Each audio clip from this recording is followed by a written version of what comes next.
Ngayon mga kabiyay, pupunta ako ng Hordan Guimaras. Tara, samahan niyo ako sa akin.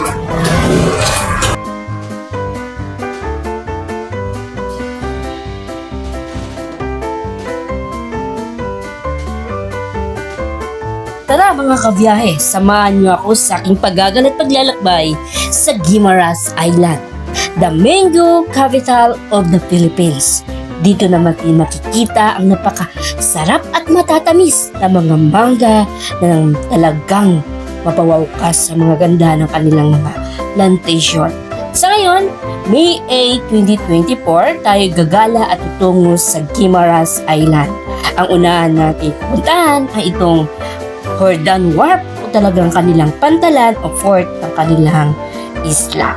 Alam natin yung Guimaras Island, talagang napakaliit lang siya na isla pero marami palang mga tourist spot na mga tinatago.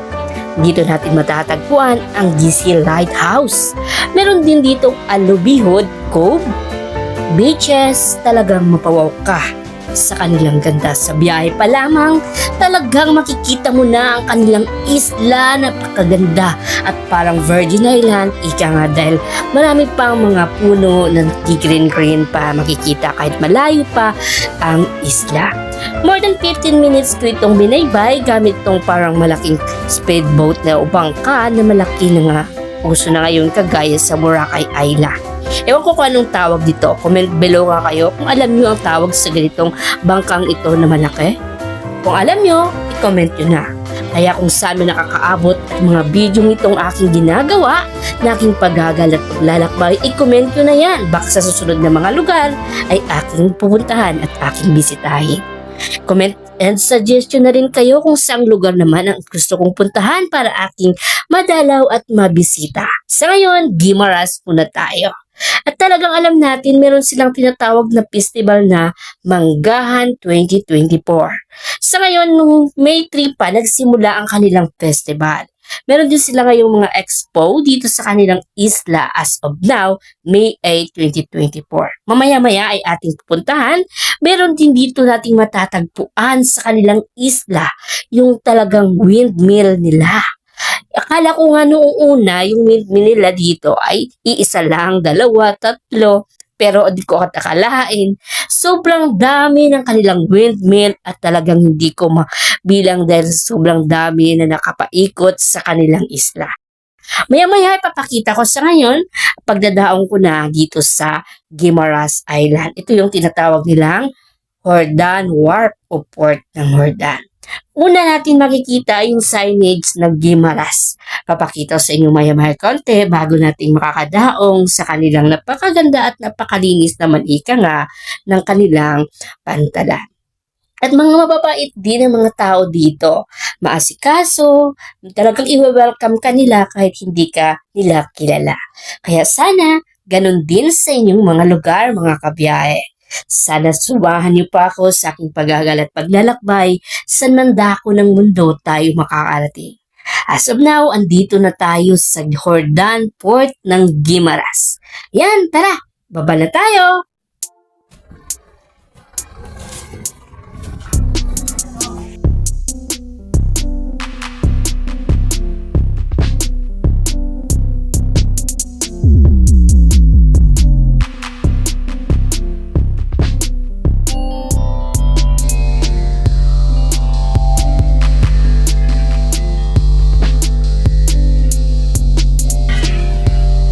Ngayon mga kabiyayan, dito na ako ngayon sa Hordan Guimaras. This is the first time na nakarating ako ng Hordan Guimaras. And welcome, Guimaras.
At this time mga kabiyahe, andito tayo sa kanilang provincial capital ng Guimaras Island.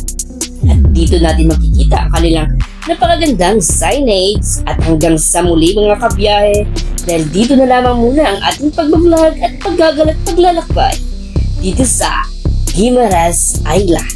Hanggang sa susunod nating paglalakbay sa nanundako ng mundo. Sana kasama ko pa rin kayo sa aking pagbagal at pagbabiyahe. Saan ka man, don't forget to subscribe and don't forget to hit the bell icon para lalo kang updated sa aking paggagala.